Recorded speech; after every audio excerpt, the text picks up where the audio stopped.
ഇതുപോലൊരു പരിപാടി ഗുരുവായൂർ അമ്പലത്തിൽ കാണണമെങ്കിൽ ഉത്സവത്തിന്റെ ടൈം ആവണം. ഉത്സവം കഴിഞ്ഞതിന്റെ തലേ ദിവസമാണ് ഈ പള്ളിവേട്ടം എന്ന് പറഞ്ഞ പരിപാടി.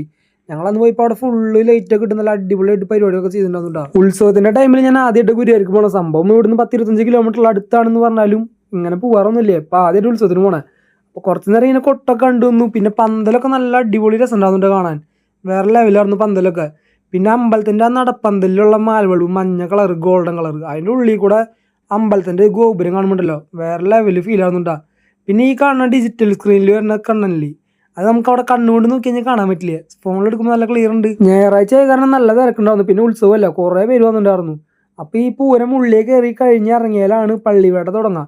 അങ്ങനെ പൂരൊക്കെ കഴിഞ്ഞ് ആനയുടെ കോലക്കൂരി ആന ഉള്ളിൽ കയറിയിട്ട് വേറെ ആനയും കൊണ്ടാണ് പുറത്തേക്ക് വരിക.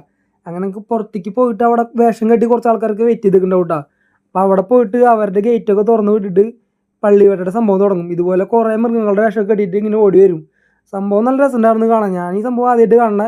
അങ്ങനെ ഓരോ ടീമും ഇതുപോലെ ഓടിച്ചാടി അമ്പലത്തിനുള്ളിൽ കയറി. ഞങ്ങൾ കുറച്ച് ബാക്കിലായി പോയി. ഇനി അടുത്ത പ്രാവശ്യം വരുമ്പോൾ എന്തായാലും ഫ്രണ്ടിൽ പോയി സ്ഥലം പിടിച്ചേക്കണം. സംഭവം എനിക്ക് ഇഷ്ടമായി, അടിപൊളിയുണ്ട് കാണാൻ.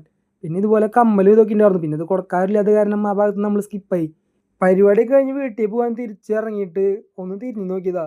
വീണ്ടും ഉള്ളിലേക്ക് കയറാൻ തോന്നുന്നു നമുക്ക്.